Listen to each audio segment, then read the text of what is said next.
स्वानिनो दुर्गः जातवेदस्सिन्धुन्ननावादुरितादिपर्षि अग्ने अत्रिवन्मनसा गृह्णानोऽस्माकं बोद्धविता तनूनां सहमाते समः परिषदति दुर्गाणि विश्वाक्षामद्देवो अतिदुरितात्यग्निः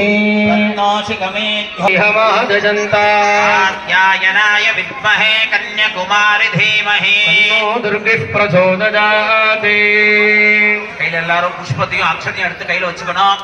அவங்க குலதெய்வத்தை பிரார்த்தனை பண்ணிக்கணும். வன்மீக மகாமாரி அம்மனை நம்ம அம்மனை நல்லா பிரார்த்தனை பண்ணிக்கணும். ஓம் குரு பிரம்மா குரு விஷ்ணு குரு தேவோ மகேஸ்வரः साक्षात् परब्रह्मा तस्मै श्री गुरवे नमः सर्वलोकानां हृदये भवरोगी अस्मद् जगद्धात्री शीतलायै नमो नमः।